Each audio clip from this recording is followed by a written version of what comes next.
12 сентября 2001 года в Карасу-Базаре открыли памятник всемирно известному ученому, тюркологу, поэту Бекиру Чобанзаде.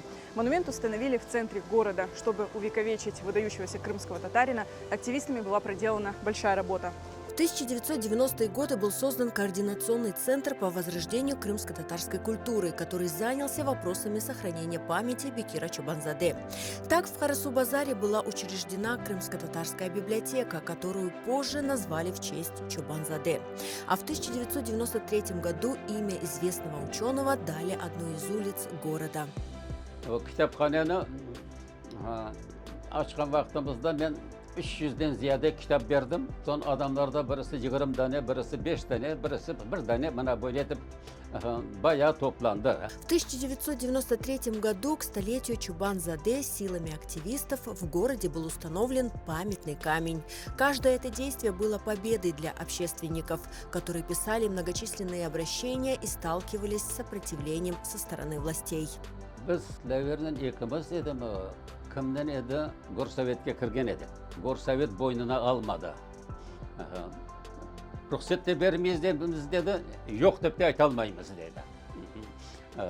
Aytalmalganların sebebi dünyaca belli Türkolog, alim de o. В конце 1990-х предприниматель и меценат Рисуль Велиляев выступил с инициативой установить на месте камня памятник Бекиру Чобанзаде.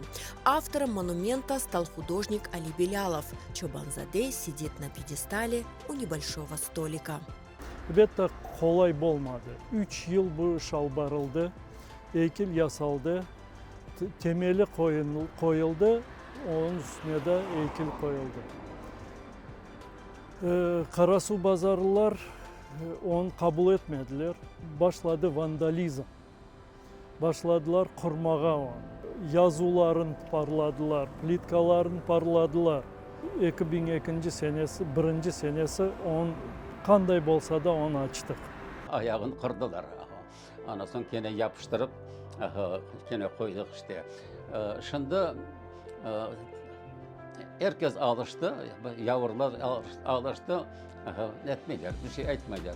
Ben anda çıkanga bargan sayın verdi oturam bir parça işte Tuğan tilinden şiir okuyayım yanında. Позднее рядом с памятником разбили сквер. Сейчас это одна из достопримечательностей Карасу-Базара, где продолжает работать библиотека, а одна из улиц носит имя великого ученого. Так силами неравнодушных крымских татар Бекир Чобанзаде навсегда вернулся в свой родной город.